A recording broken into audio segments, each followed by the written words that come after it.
I never thought my Saturday morning would start with flashing blue and red lights, reflecting off the splintered wood of my 120-year-old barn.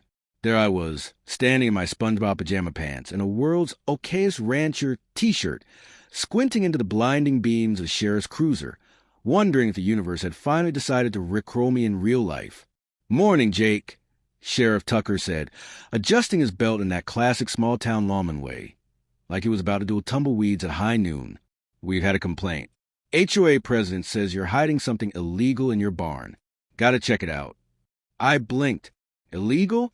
Sheriff, the most dangerous thing in there is my 1992 leaf blower and maybe a couple raccoons who smoke cigars on poker night." He didn't laugh. Sheriff Tucker rarely did. But even he looked a little embarrassed as his deputy shuffled his feet behind him. Of course, only one person in this town would summon law enforcement over a barn. Karen Mitchell, Pinewood Estate's very own HOA president, professional busybody, and queen of neighborhood tyranny. If God created Karens in batches, she was a factory prototype. She stood there behind the cruiser, arms folded tighter than her HOA handbook, lips pursed like she'd been sucking lemons since dawn, blonde bob haircut sharper than her tongue, sunglasses perched on her nose like a crown of smugness. "Don't play innocent, Jake," she called, stepping forward on her orthopedic power heels. Multiple complained about strange noises, and she paused dramatically, scanning the property like she was auditioning for CSI. Pinewood Estates. Suspicious activity after dark. This barn is an eyesore and a liability to our community. I scratched my head, feeling yesterday's hay still stuck in my hair. "Karen, the only suspicious activity happening around here is your stalking." She gasped, scandalized. I was conducting my presidential duties. Right. Her duties apparently included peering through binoculars from behind her hydrangeas at 11 p.m. The barn loomed beside us, warm but proud. Its weather-beaten red paint had faded decades ago, and its old hinges creaked in the wind like a haunted house in a budget horror movie. But it was mine. My grandfather built it in 1905. And sure, maybe it wasn't Instagram pretty, but it had history. So, something Karen's prefab McMansion would never have. But I couldn't ignore one thing. Last week, I caught Karen snooping near the barn at dusk. She looked like she'd seen Elvis Presley doing the moonwalk in there, pale, wide-eyed, and bolting faster than a cat near a vacuum cleaner. At the time, I figured she just freaked herself out, imagining ghost cows or something equally ridiculous. But now she called the sheriff, which meant she wasn't just annoyed. She was scared of something, and that something was in my barn. Sheriff Tucker sighed. "Jake, let's just take a look, all right? I've got paperwork piling up back at the office, and I'd rather not spend my Saturday debating zoning ordinances." I looked at him, then at Karen, who wore a smirk as wide as the Mississippi. She thought she'd won. "Fine," I said, jangling my keys with a little more drama than necessary. "But when you find nothing but rusty tools in my grandma's ceramic chicken collection, I want this on the HOA newsletter front page." Karen's smirk twitched, but she recovered fast. "If there's nothing to hide, you shouldn't mind transparency, Mr. Carter." I led them toward the barn, the gravel crunching under our feet like the ominous footsteps of doom in a bad western. The closer we got, the more I felt something off, a tension in the air, sharp and restless, like the barn itself was holding its breath. I paused at the doors. My hand hovered over the padlock. Something in my gut whispered, this isn't just about Karen's pettiness anymore. Click. I unlocked it. The doors groaned as they opened, sunlight slicing into the dusty interior. Dust motes floated like lazy ghosts in the air. Sheriff Tucker stepped inside first, hand resting on his belt like he half expected bootleggers or meth cooks to pop out. What did they find? Old barrels, piles of firewood. Forgotten crates marked Carter and Sons 1911, and in the far corner, a jukebox. An old one. I'd fixed it up over the winter to break the silence when I worked. And right then, of course, it decided to click on. The opening chords of Rick Astley's Never Gonna Give You Up echoed through the barn, bouncing off the rafters. I groaned. Seriously? Now? Karen's face crumpled like a botched Botox appointment. What is that? Sheriff Tucker tilted his head. Love the song. I spun on my heel toward Karen. Congratulations, Karen. You didn't find a meth lab. You found a Rickroll. Hope you're proud. For a split second, I swear I saw the corners of the deputy's mouth twitch upward. Tucker walked the perimeter, shining his flashlight on dusty corners, old farming equipment, and a taxidermy squirrel playing a miniature banjo. Okay, maybe that one's a little weird. But there was nothing illegal, nothing dangerous. Just a barn, older than half the houses in this county, standing stubborn against HOA regulations and Karen's crusade for suburban perfection. Tucker wiped his hands on his jeans. Well, looks like you've got yourself a perfectly legal, albeit eccentric, barn, Jake. Karen sputtered. What? No. Check the loft. Check the floorboards. He could be hiding. Karen. Tucker's voice had that patient tone you use with a toddler throwing a tantrum. You filed a false report. Again. I suggest you stop wasting county resources, or next time, the fine's coming out of your pocket. She looked like she'd swallowed a lemon whole. But even as her face reddened, I could tell this wasn't over for her. She wasn't going to let it go. She spun on her heels and stalked off, muttering something about ruining property values and bringing down the neighborhood. Tucker gave me a tired look. Maybe next time, just invite her over for tea before it comes to this. I gave a dry laugh. Sheriff, inviting Karen over would be like inviting a cat to a dog show. No one's going to enjoy that party. He chuckled, finally, then turned to leave. As the sheriff's cruiser rolled away, the barn seemed to exhale, settling back into its usual creaky calm. But my brain was still racing. Why had Karen been snooping around last week? And why was she so desperate to shut me down? Her usual power trips didn't involve calling the sheriff unless she was certain it would humiliate me. I glanced back at the barn. Everything looked normal, but there was that gut feeling again. Something wasn't right. Later that night, after the dust of the day had settled, I decided to check my new security cameras. I'd installed them last month, mostly to catch raccoons getting into the feed bags. But what I found wasn't wildlife. Last Tuesday night, 11:47 p.m., grainy footage. Karen Mitchell, in all her nightgown-clad glory, slipping to the side gate of my property like a burglar from a Home Alone sequel. And what was that in her hands? Something wrapped in a large tarp, heavy from the way she struggled to carry it. She crept toward the barn, glanced nervously over her shoulder, and slipped inside. 15 minutes later, she left empty-handed.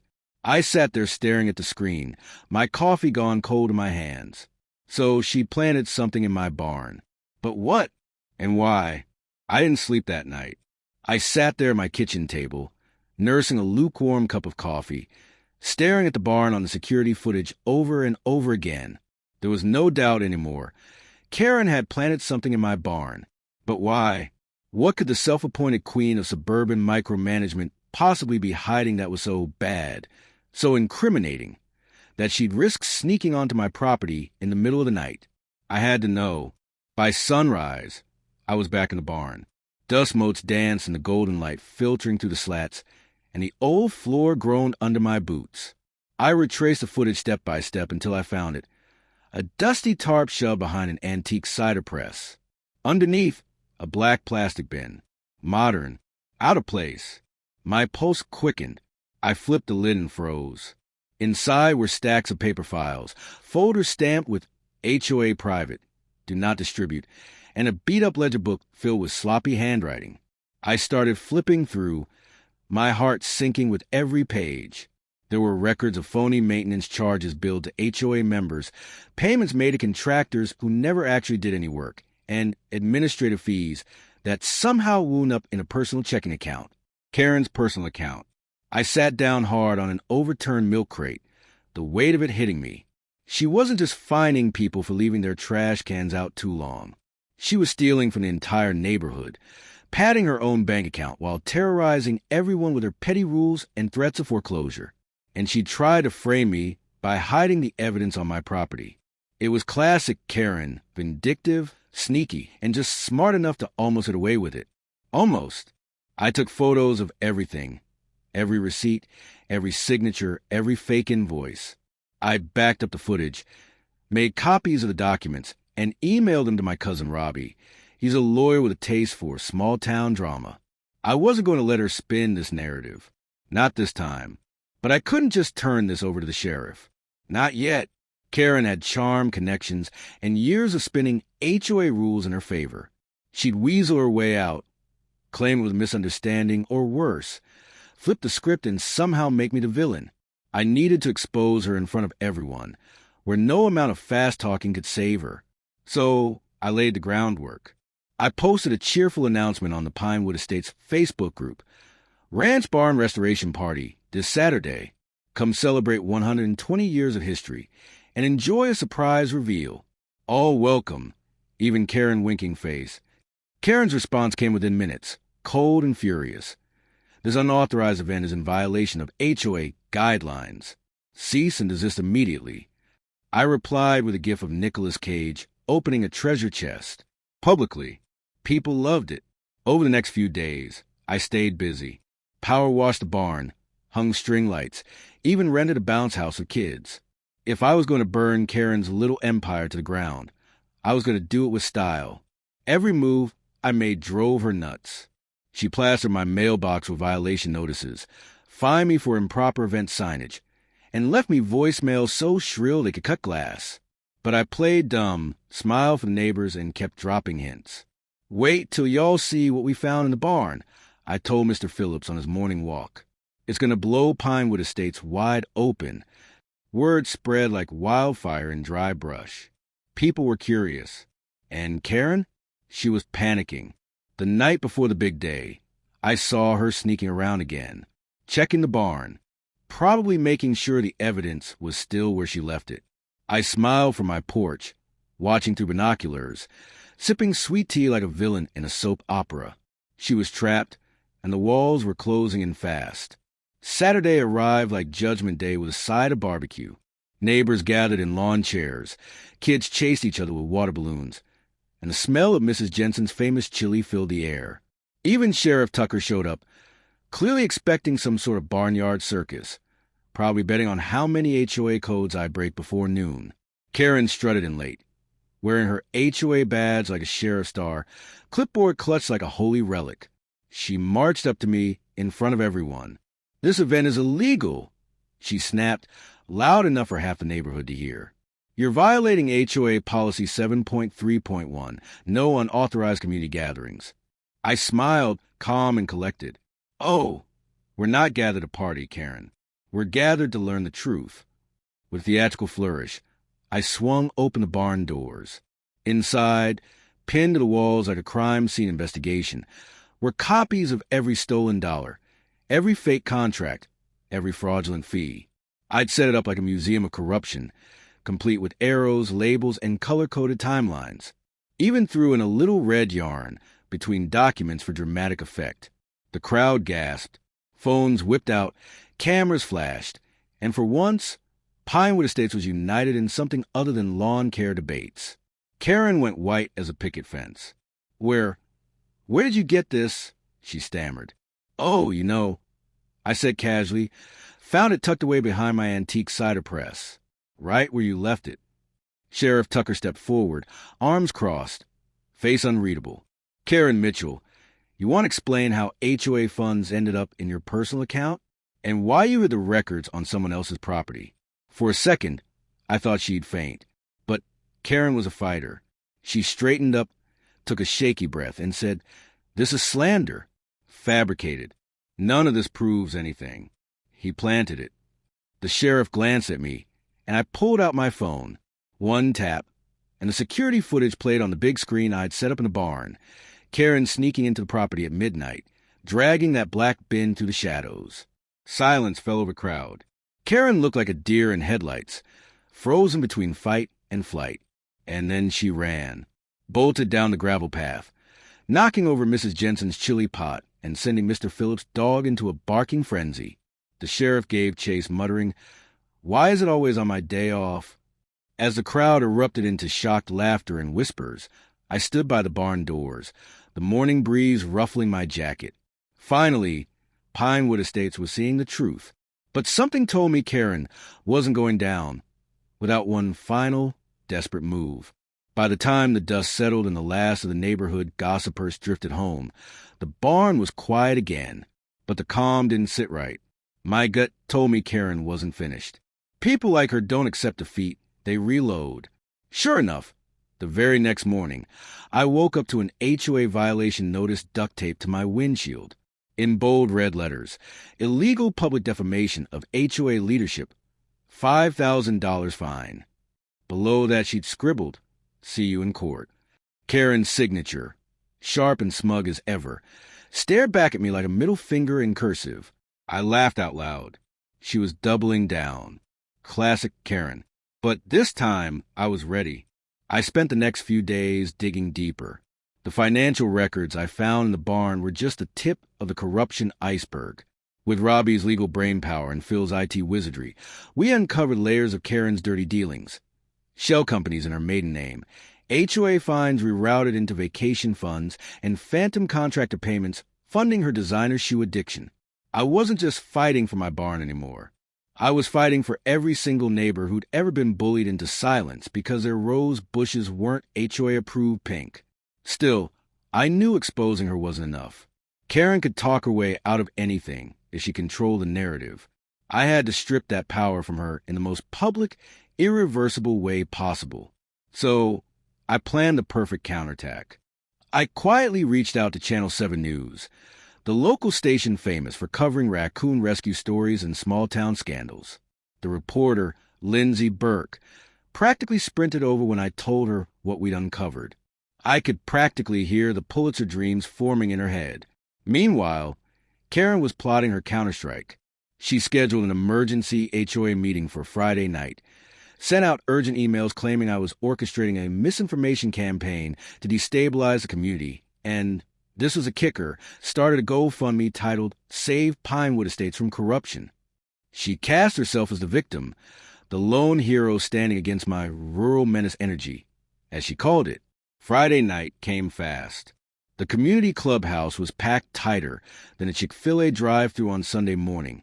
If it were open, every neighbor, every HOA board member, and even Sheriff Tucker sat in the back with arms crossed, looking like he regretted every career choice that led him here. Karen took the podium first, armed with a PowerPoint presentation titled Restoring Order, the Karen Mitchell Story.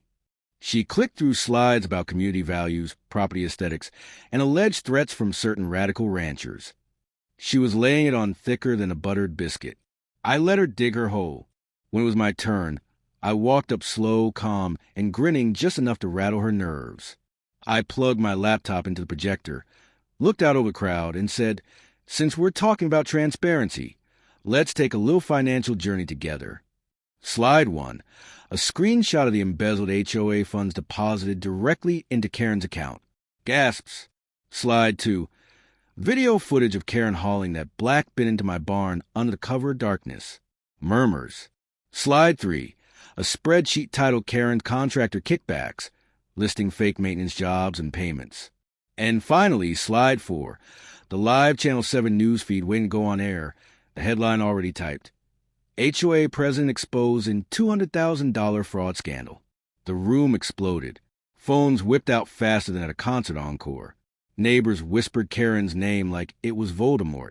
The HOA board members, faces pale and tight-lipped, slowly edged away from her podium like it was radioactive. Karen's expression crumbled. For the first time, she was cornered. No spin, no backup, no escape hatch. She tried one last desperate card. These files were tampered with. He broke into my personal records. This is identity theft. Her voice cracked on the word theft, and it echoed through the hushed room like confession. I turned to Sheriff Tucker. "You're welcome to verify the timestamps, Sheriff." Security camera footage, backed up on 3 hard drives and already emailed to the county fraud unit. Tucker nodded slowly, then stood. "Karen Mitchell, you'll need to come with me." She froze. The color drained from her face. In that moment, Pinewood Estates' most powerful voice was reduced to silence. She didn't scream. She didn't argue. She simply lowered her head and followed the sheriff out the door. Paparazzi and neighbors capturing every step on their phones. But I knew it wasn't over yet. Not really. People like Karen have a way of crawling back, blaming the world instead of their own actions. Still, for now, justice tasted pretty sweet. Lindsay Burke flashed me a grin as she packed up her mic. "You ever thought about running for HOA president?" I laughed, shaking my head. I'd rather herd cats blindfolded. As the crowd slowly trickled out, the clubhouse returned to quiet, save for the occasional chuckle or whispered retelling of what just happened. I stood alone for a moment, looking out the window at my old barn in the moonlight. It stood exactly where it always had, stubborn and proud, untouched by Karen's schemes. But something told me Karen's story wasn't done yet. Somewhere out there in a county jail cell or a cushy lawyer's office, she was already plotting her next move. And honestly, I couldn't wait to meet her on the battlefield again. For the first time in what felt like months, Pinewood Estates was quiet. No passive-aggressive flyers tucked under windshield wipers, no HOA email blast threatening community-wide fines for unauthorized lawn flamingos. Just the hum of summer cicadas and the soft crackle of a fire pit behind my barn. The Freedom Barbecue was my way of celebrating Karen's downfall. I wasn't the type to gloat. Okay, maybe a little, but the sight of my neighbors laughing, eating brisket, and tossing bean bags where Karen's no unsupervised recreational activities sign used to stand felt like a small-town revolution. Kids chased golden retrievers and bandanas. Couples toasted with sweet tea, and someone even set up a cornhole board painted with Bye Bye Karen in bold red letters. I stood by the barn, flipping burgers and soaking it in. This wasn't just about me anymore. It was about the neighborhood finally breathing free. People stopped tiptoeing past HOA notices taped to their doors. They started waving when they walked their dogs, not hiding behind hedges like fugitives. Sheriff Tucker dropped by towards sunset, grabbed a burger, and nodded at me over the top of his paper plate. "You know," he said between bites, "I never thought I'd see the day when Pinewood Estates had more fireworks than fines." "Yeah," I smirked. "We're basically one moonshine still away from becoming a tourist attraction." But underneath the laughter and the smell of barbecue sauce, there was still a lingering question.